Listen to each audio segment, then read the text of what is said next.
আসসালামু আলাইকুম ওয়া রাহমাতুল্লাহি ওয়া বারাকাতুহু।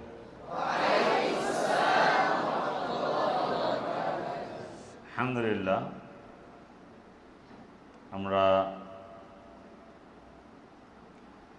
মাদ্রাসা, এটা হলো দারুল উলুম হামিদিয়া মাদ্রাসা নাকি নাকি না হামিদিয়া দারুল উলুম কোনটা? সাহেবগঞ্জ হামিদিয়া দারুল উলুম পুকুরপাড় মাদ্রাসা নাকি? পুকুরপাড় মাদ্রাসা।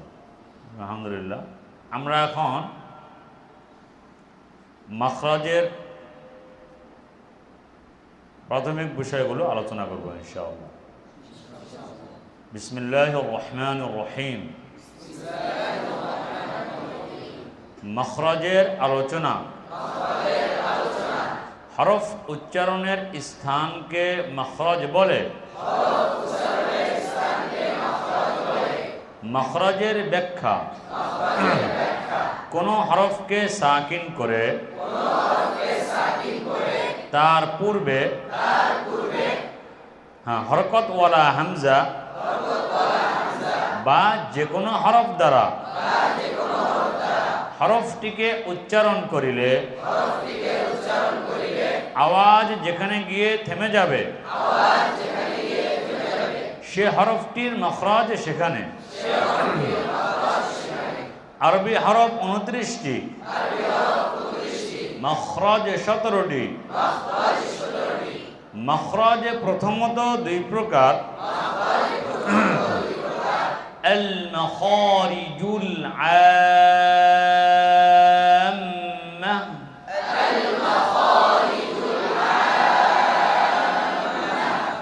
আল মাখারিজুল খাসসা,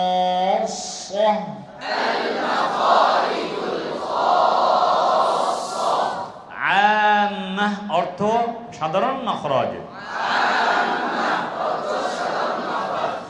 অর্থাৎ একটি হরফ বা একই হরফ এক বা একাধিক মাখরাজে পাওয়া যাবে। আল মাখারিজুল আম্মা 5 প্রকার। আল জাওফ, 1 নম্বর।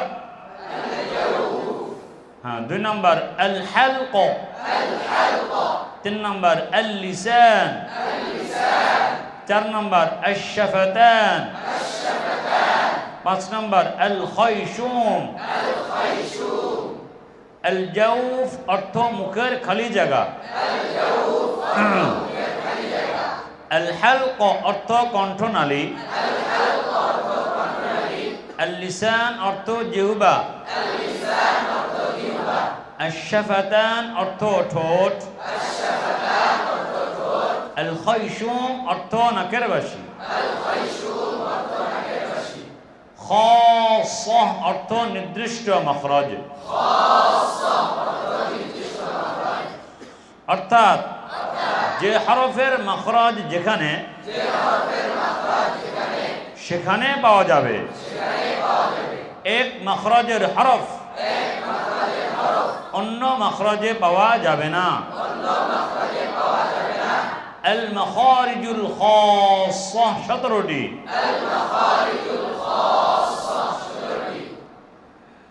আল হালক অর্থ কণ্ঠনালী। কণ্ঠনালীকে 3 ভাগে ভাগ করা হয়েছে। আকসায়ে হালক, আওসাতি হালক, আদনায়ে হালক। কণ্ঠনালী শুরু, মধ্য, শেষ। কণ্ঠনালী থেকে 3টি মাখরাজ, 6টি হরফ। প্রতিটি মাখরাজের 8টি কাজ। 1 নম্বরে মাখরাজের নাম, 2 নম্বরে হরফের নাম, 3 নম্বরে হরফের উচ্চারণ, 4 নম্বরে মাখরাজের ব্যবহার, 5 নম্বরে হরফে লিনের ব্যবহার, 6 নম্বরে তাসদীদের ব্যবহার, 7 নম্বরে হরফের উদাহরণ, 8 নম্বরে ওই হরফের শব্দ দিয়ে মাশক, এগুলো মাখরাজের প্রাথমিক যে আলোচনাগুলো, এগুলো মাখরাজের কি আলোচনা বলেন? প্রাথমিক আলোচনা।